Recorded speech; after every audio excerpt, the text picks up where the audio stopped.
They're the most health-obsessed generation, yet Gen Z is reporting more chronic illness, anxiety, and burnout than the boomers did at their age. For the first time ever, the older generation is healthier than the younger one. And it's not even close. Find out why on today's episode of the Infographics Show. Gen Z is young, the oldest are barely 28 and the youngest are just stepping into high school. But across this entire generation, a disturbing picture is emerging. To put it lightly, the kids are not all right. They're reporting a steady stream of troubling symptoms, both physical and mental, and they are showing up at doctors' offices and specialists far more than the previous generations ever did at their age. And they know they're not doing well. Gen Z reports levels of depression and anxiety that dwarf every other generation by a wide margin, including the baby boomers. This is the generation that's been kicking since the post-World War II era, and every one of them is now entering their senior years. Health problems are supposed to ramp up with age. Everyone knows that. Well, everyone except the boomers. If you ask them, they're doing great. Boomers are cruising into their golden years right as elder care hits an all-time high. They are living longer and better than any generation before them, and they are not slowing down either. Half of them are practically living on pickleball courts. So what is going on? Gen Z tends to view the world in a very negative way and view the future as highly uncertain, and that leads to a high level of stress, and that can lead to both mental and physical health issues. This is not something new. Teenagers and young adults have typically been more vulnerable to depression and anxiety, something that can be attributed to the hormone changes that are common during adolescence. But something else is happening here, and it is scaring a lot of people. Gen Z is facing mental health numbers no generation has ever seen before. As of 2025, 46% of Gen Z Americans have been diagnosed with a mental health condition, nearly half of the generation. The most common are ADHD, anxiety disorders, depression, and a growing mix of personality and behavioral disorders. There are a lot of reasons for this spike, but the biggest may be the simplest.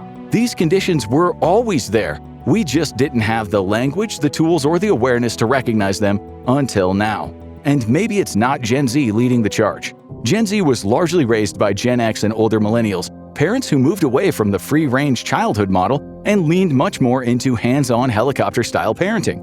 Boomer parents might have barely checked in on school, and when they did, they came down hard on the kid. Today's parents have far more ways to keep tabs on their kids' progress, and they are constantly checking in. They want to know what the school is doing to support their child and what can be done the moment something seems off.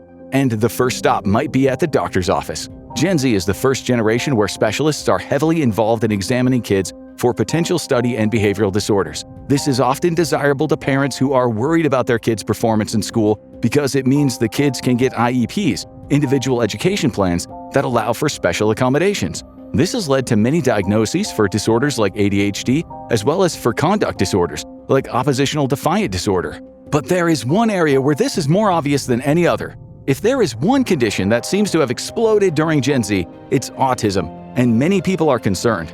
This has led to elaborate campaigns to blame pollution, vaccines, and even Tylenol for the boom in autism. But this disorder isn't new. But what is new is the surge in kids being diagnosed with mild or moderate cases. These children are usually in mainstream classrooms, but they struggle with unpredictable situations and social interaction. The disorder often shows up as a strong fixation on order, routines, and patterns. And a lot of people say that it didn't used to be this way. But is that true?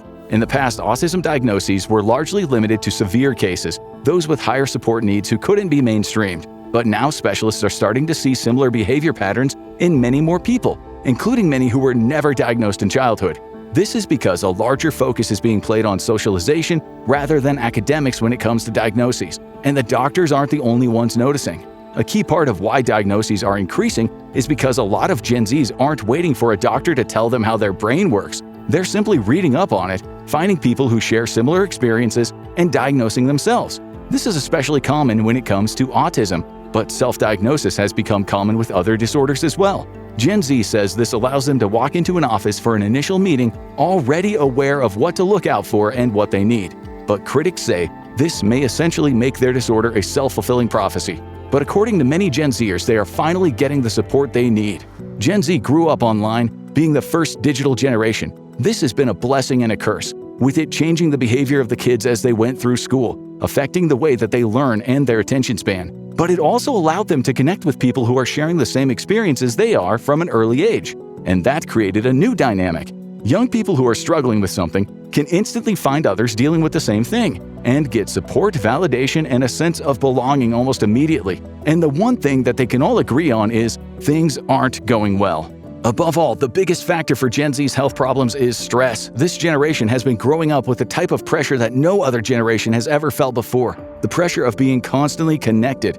From an early age, most of them have had a smartphone or a tablet in their hands, and as soon as they reach their teen years or even before, they're on social media, meeting people from around the world, adding friends from school, and seeing more about them than they ever thought possible. And with knowledge comes competition. It used to be hard enough to keep up with the Joneses, but now kids are trying to keep up with the whole world. They see what their friends are wearing, what they got as gifts, and what they're accomplishing. And honestly, it feels like they're trying to catch up. The result is a generation that always feels like they're behind the 8 ball, missing out on life milestones and up against the best their generation has to offer. And the chances are, the person they feel that way about feels the same way about someone else.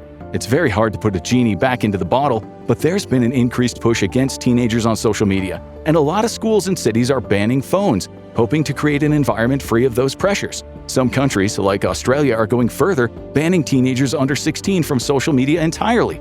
But suddenly, kicking millions of active users offline and cutting them off from a huge part of the internet might create more stress than it solves. It's a problem with no simple solution. If you ask Gen Z, they feel like this world just isn't set up for them to succeed, and they might have a point. Inflation is rising, jobs are getting harder to get, and the AI boom is taking off just as many of them are entering the job market for the first time. That's left many wondering if they'll be able to attain any level of success and reach the milestones their parents did, their first car, their first place to live, or even those vacations they've been dreaming of. And venting among their fellow Gen Zers is one of the few things they enjoy, especially since they're not sure there will even be a world for them to grow up in. One of the biggest stresses for Gen Z is climate change, as they watch the world becoming increasingly inhospitable, not just to their success, but to their lives. This is why many are planning to not have kids, not wanting to bring them into a world where they don't even know if it has a future. And stress isn't just mental either. The immune system also has been linked to high-stress situations, which might explain why so many Gen Zers are complaining of the same aches and pains that millennials and Gen Xers are experiencing.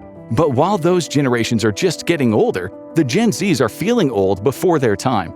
In the worst-case scenario, many suffer from chronic pain that affects their ability to do their job or keep up with hobbies. And much of it might come back to one little rectangle. There's mounting evidence that being tethered to a smartphone 24/7 comes with real measurable health consequences. It makes it much harder to disconnect, and that is a key contributor to stress. Additionally, it's constantly accessible. You don't have to turn it off to go to bed, and that's led to a massive increase in sleep deprivation among the young. It's estimated that in Canada, teenagers are only getting an average of 6.5 to 7.5 hours of sleep a night.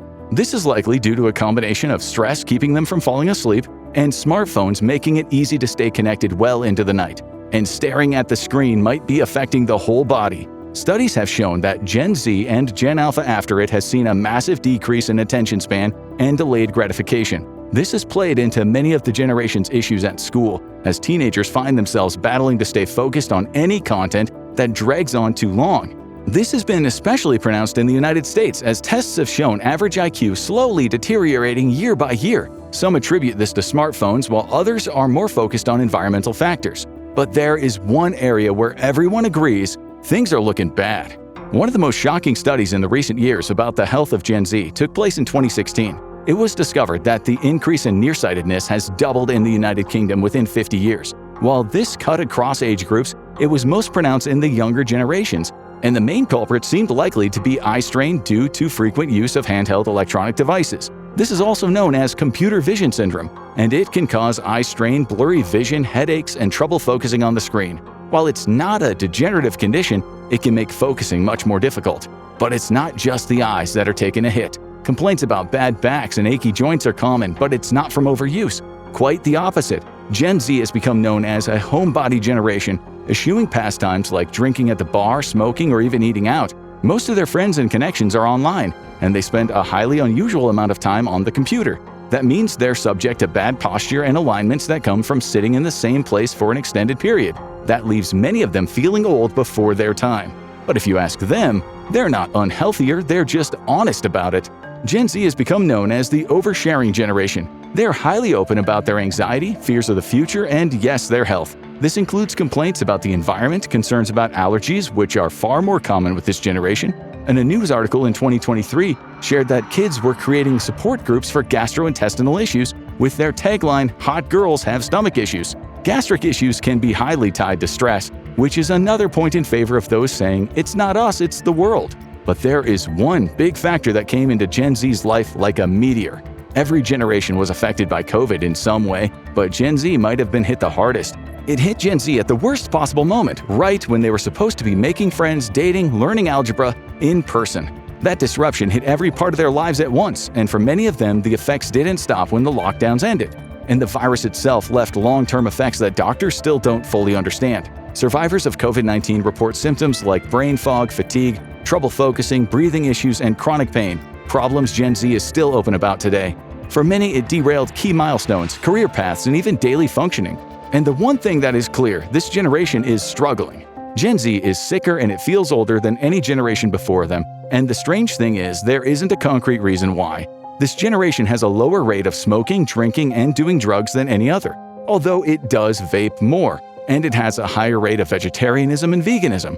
But mental health is working against them, as well as a sense of fatalism that is causing many of them to hold off on healthy habits like exercise that could improve their physical and mental well-being. But then there are the boomers, who are all getting into their retirement age now, but they seem far from retiring, and they seem to be far healthier than anyone expected. Why are these senior citizens far exceeding expectations on health, and how does it affect Gen Z? If you talk to a lot of kids, part of the problem is that the old people refuse to get out of the way and let a new generation take over. This goes for politics, for business, and for housing, where boomers are staying prominent and declining to retire and spend their golden years in retirement communities playing shuffleboard. And the reason they're going nowhere is they don't have to. The baby boomers are the first generation to reach old age at a time when medical advancements have gotten to the point where a vast majority of diseases can be diagnosed early and mitigated. Many of the most common causes of death for the elderly are being caught in the act. Diabetes can be tracked, and the treatments are far less invasive than they used to be. The same goes for heart disease, where a heart blockage can be detected and a stent placed in a highly survivable operation. And even the big C isn't as much of a killer anymore. We still haven't defeated cancer, but we may have defanged it. Cancer fatalities have decreased 34% since 1991, and that cuts across the board. Childhood cancer survival rates have dropped significantly as well. This is because detections have become much more effective, allowing cancer to be spotted early. Additionally, treatment methods have improved dramatically. Many patients no longer need heavy blasts of chemotherapy and radiation. Instead, they're getting targeted therapies that go after the cancer while avoiding much of the sickness that used to come with treatment. But the boomers aren't just living longer, they're living better. One of the reasons the elderly tended to decrease in health in the past wasn't illness, it was injury. Bones become more brittle with age, joints wear out, and immobility during recovery can be a killer. Reconstructive surgery is better than ever, with minimally invasive procedures reducing joint pain. And knee and hip replacements are now more successful and longer lasting than any other point in history. Even the elderly have benefited from one of the biggest advances in medical science in decades, GLP-1 drugs, which aid in weight loss. Boomers had a lot of advantages coming into the world. They were born into an age of plenty as the economic boom after World War II took off. The manufacturing explosion that happened in the United States led to a massive increase in jobs and housing and greater access to luxury. The boomers come of age at a time when opportunity was everywhere, and that allowed them to set themselves up well for old age. Today, many of them have a nice fat pension, excellent health insurance, a home to grow old in, and a close circle of in-person friends. But it's also about what they don't have. The boomers got their news in one of two ways: a daily newspaper or timed news deliveries from the radio or TV newscasters. This isn't to say that they didn't live through stressful times. After all, they grew up during the Cold War, when nuclear annihilation was a pressing danger at all times. They also had to face the Vietnam draft. But they were able to unplug, forget about the news in a way that Gen Z isn't. Because Gen Z is connected to the world at all times, social media beams bad news directly to them every time they check their apps.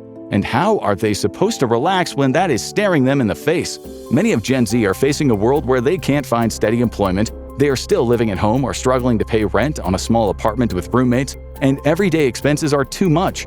And so when a nagging health issue persists, many of them choose to let it linger and hope that it just gets better rather than risk devastating medical debt. And of course, all of them are dealing with the stress of living in a world that seems like it gets more tense and inhospitable every day. So it's not about what's wrong, it's about what they know. Gen Z is actually more in tune with their health than any other generation, but they live in a world that makes it harder to keep up with their health. So they do the only thing that comes naturally to them. They go online and they make sure that everyone knows they're struggling and that they're not thriving in this world that wasn't built for them. But for right now, it looks like it's more doom scrolling on the menu. Now go watch This Will Happen After the Baby Boomer Generation Dies Off to see how the future could change, or click on this video instead.